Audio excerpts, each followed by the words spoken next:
Olá, paz do Senhor para todo mundo. Eu espero que vocês estejam bem, quem está escutando esse áudio. E hoje a gente vai conversar um pouquinho sobre, pelo menos o meu modo de ver, alguns motivos que fazem com que a nossa restauração do casamento demore a acontecer. Para quem não sabe, eu sou Carla, eu fiquei quase 4 anos no deserto e como vocês que estão passando por isso experimentam, ela é um momento de muita dor, de muita angústia. E quando a gente entra no deserto, o tempo é uma das nossas maiores preocupações. O tempo que vai levar para que o casamento seja restaurado. E aí vão passando os meses, muitas vezes passam-se os anos e a gente não vê a vitória chegar. Por vezes parece que ela está cada vez mais longe e a gente fica se questionando, né? E o que eu vou falar é uma visão de algumas coisas que eu vejo que tanto eu fiz, como coisas que eu vejo que outras pessoas fizeram que contribuem, na minha visão, para que o nosso deserto se estenda. Com isso, eu não estou querendo dizer que todo mundo que está num deserto longo, obrigatoriamente, tem feito isso. Porque eu acredito que tenham pessoas que estejam extremamente posicionadas, mas a vitória deles ainda não chegou. Mas a Bíblia nos fala, se possível, tenha paz com todos, né? E essa é uma premissa que muitas vezes, pra gente que tá separado, é complicado a gente buscar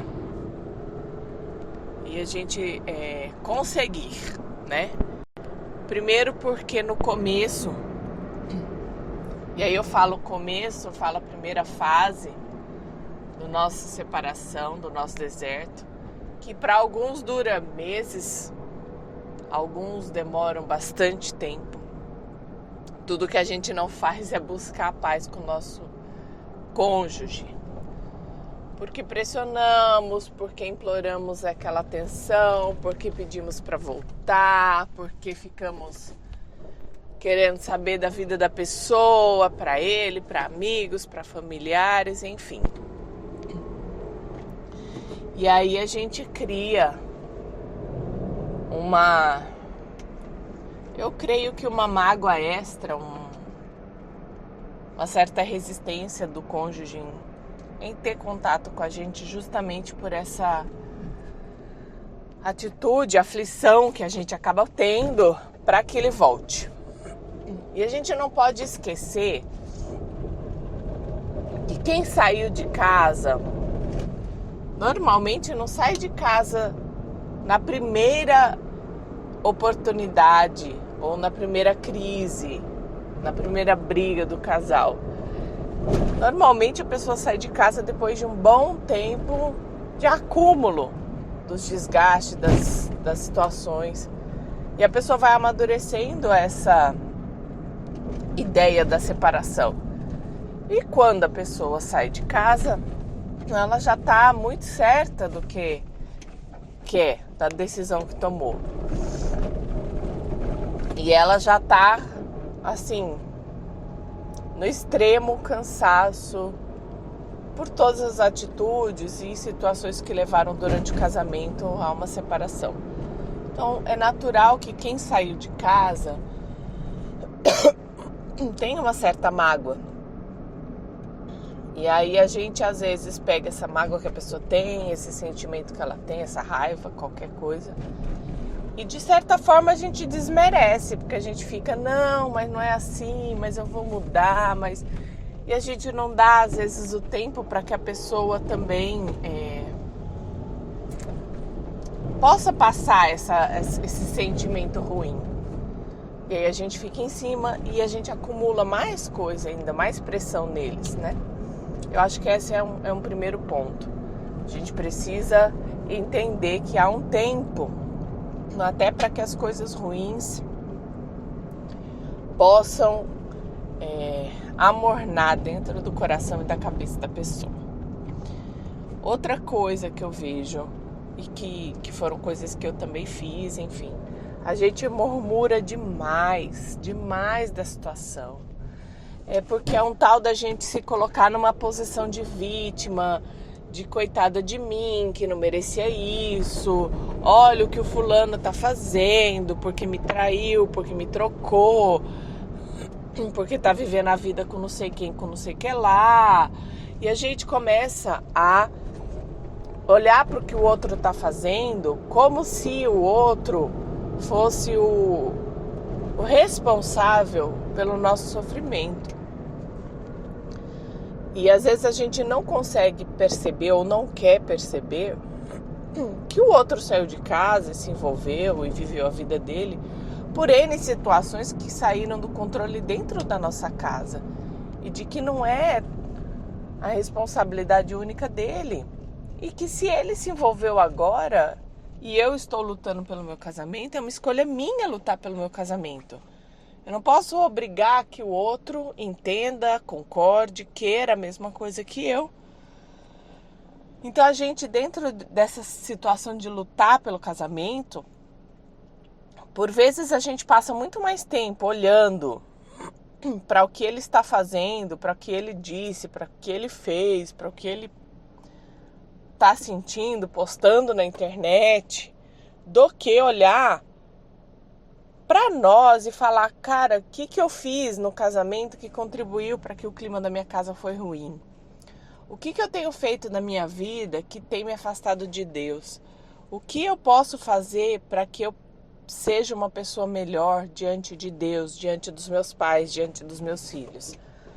Eu acho que a murmuração é uma das maiores causas dessa demora, porque a gente fica muito focado no problema, muito focado no que o outro está fazendo, ao invés de olhar para nós, ao invés de olhar para a graça que Deus nos dá todos os dias. E eu falo assim que a minha vida mudou muito quando eu parei para agradecer. Agradecer as pequenas coisas, que não são pequenas. Agradecer respirar, agradecer poder andar, enxergar, ter um trabalho, ter comida na mesa, ter uma cama confortável. Sabe, a gente tem muito mais motivos para agradecer do que para criticar. Então, esse é um exercício diário que a gente precisa estar fazendo. Encher o nosso coração de gratidão. Outra coisa que eu me lembro que eu fazia muito, e isso era um movimento muito inconsciente, eu não demonstrava para as pessoas. Eu tinha fé, mas no fundo eu não tinha aquela fé suficiente de que Deus iria trabalhar por mim. Eu tinha fé, certeza absoluta que se Deus quisesse Ele ia abrir o rio aqui onde eu moro. Só para abrir. Eu tinha certeza que Deus podia curar um câncer, podia trazer alguém da sepultura, podia restaurar qualquer casamento, qualquer situação. Mas no fundo, eu não acreditava que Deus faria por mim. E quando a gente se coloca nesse lugar de filho indesejado, né, de que Deus não me ama o suficiente para me dar uma graça que eu tenho pedido, que Ele pode dar para qualquer um, mas para mim não, a gente está sendo muito ingrato. E eu por vezes pensava isso, sabe? Eu não falava, não era uma coisa que eu ficava falando para as pessoas próximas de mim, mas era uma coisa que eu sentia, e com uma certa frequência. E Tiago, ele diz que se a gente duvidar, a gente é como a onda do mar, né? Que vai e volta. E a gente não vai receber nada de Deus se a gente ficar duvidando. E o livro de Tiago foi um dos livros que eu mais li durante o meu deserto. E que eu acho que foram me fortalecendo mesmo. E de entender que se Deus quisesse fazer, Ele ia fazer. E eu acho que assim, quando eu entendi de fato que Deus faria para mim o melhor, a minha vida mudou. Porque no começo eu tinha muito medo de Deus não trazer, porque eu achava que a minha felicidade ia depender do meu esposo. E não é verdade. Quando eu entendi que se Deus achasse que isso era o melhor para mim, Deus faria, e que se isso era o melhor para Ele, Deus faria, ao invés de só pedir como uma criança mimada, porque eu quero, eu acho que foi uma grande chave na minha vida, porque é óbvio que eu continuava pedindo, mas eu passei a aceitar a possibilidade do não ter. E aceitar não com tristeza, mas aceitar entendendo que se eu não fosse ter, é porque isso era o melhor para mim. E eu demorei muito tempo para isso, muito tempo. E eu acho que assim, mais duas coisas que eu fiz e que me atrapalharam muito, foi deixar o meu esposo perceber que eu estava querendo voltar. Eu permitia que ele soubesse. Eu não ficava falando para ele voltar para casa, não era isso. Mas as minhas atitudes eram para que ele voltasse. Eu tinha muito medo, por exemplo, de falar para ele, olha, vamos organizar o cotidiano da nossa filha de tal modo que você pegue tal e tal e tal dia e eu fique nos outros dias. Eu tinha medo que ele achasse que eu não queria mais, ou que ele pensasse coisas erradas a meu respeito, de que eu fosse querer estar com outra pessoa, sei lá. E isso foi me atrapalhando muito, sabe? Foi me atrapalhando demais, porque hoje, né, que eu já estou restaurada, eu vejo que era cômodo para ele. E talvez se eu tivesse me posicionado de uma outra forma, as coisas teriam andado mais rápido. Até porque eu estava a um estalo de distância. Se ele estalasse o dedo, eu estava lá. Então havia muita segurança nele de que ele poderia voltar em qualquer tempo. E outra coisa que eu acho que eu fiz e que acabou me prejudicando na minha caminhada era querer escorar na fé dos outros.